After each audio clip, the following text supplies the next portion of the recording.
I am Thomas, and today we are Maple Grove Cemetery, Kew Gardens, New York, here to pay our respects to a music pioneer, Laverne Baker.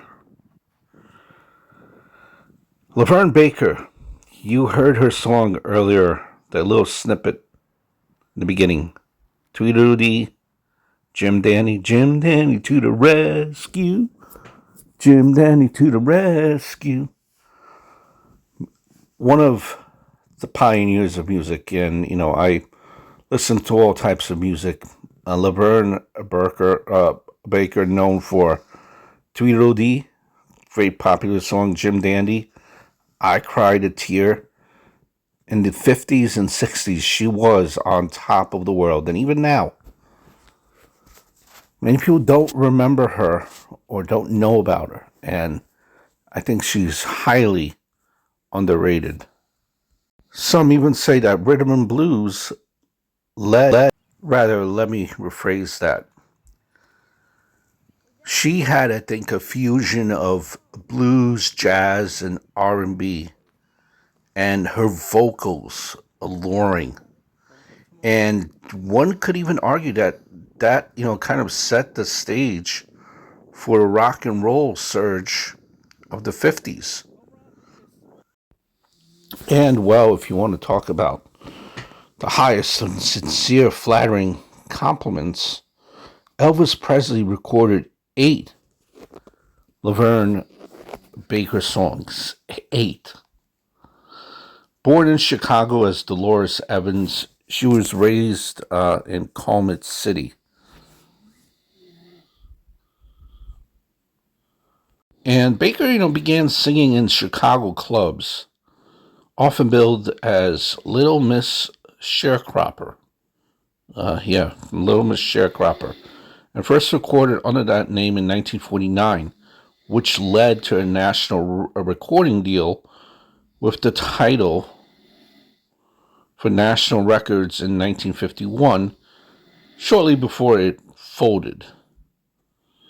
She changed her name to B. Baker, and then eventually, she went to Laverne Baker. She, So on Fire was her first release as a solo artist. 1955 was her first hit. They called it Latin Tempo Tweedledee, which reached number 4 on the R&B chart and number 14 on the national U.S. pop chart. It had sold over 1 million copies. Now, a artist by the name of Georgia Gibbs recorded a note-for-note cover of that song Tweedledee, which reached number 1. And subsequently, Laverne made an attempt to sue her for $250,000. And she petitioned, Congress to consider such covers copyright violations.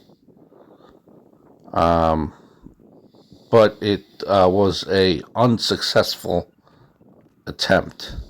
In 1955, behind Etta James, Behind Etta James in 1955, she was the second most played female artist in the United States.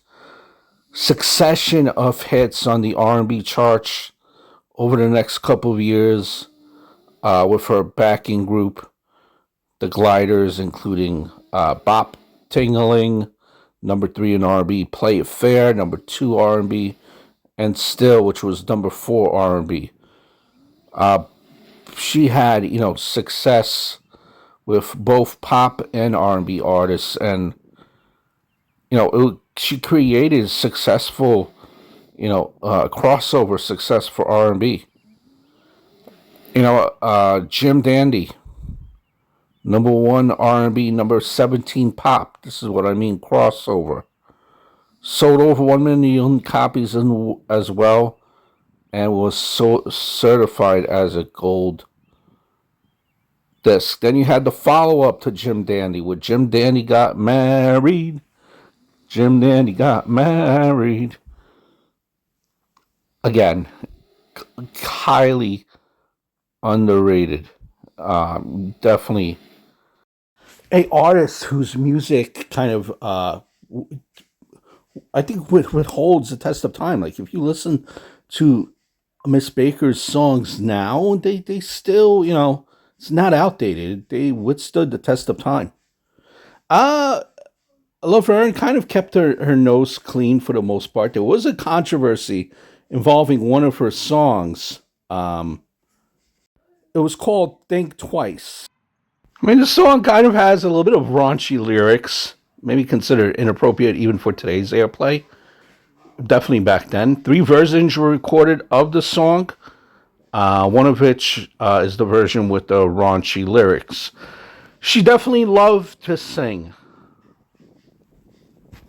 and was someone that was dedicated to her fans. I say this because she had diabetes, and unfortunately, she lost both of her legs. But even with that, she still sang. In ailing health, she still sang at a benefit concert that honored her. That was for her to help pay for her recent medical bills. That was in 1996. And she said at that time, God took my legs, but he left me my voice so I could continue to do what I love, to sing and entertain. Baker, just give you a kind of a perspective of her.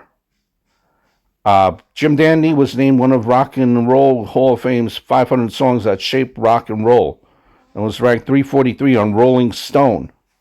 And in 1991, she became the second female solo artist inducted into the Rock and Roll Hall of Fame, following Aretha Franklin, who went in 1987. Baker died of cardiovascular disease in 1997 at the age of 67. She was buried at an unmarked plot in Maple Grove, where we are here, but as you could see, local historians raised funds for a headstone, which was erected in May of 2008. Tell you what, if you've never heard of Laverne Baker and you have some free moments to go down a YouTube rabbit hole, there's a reason why Elvis uh, deeply admired her, especially her 8 songs. Take a look at Laverne Baker.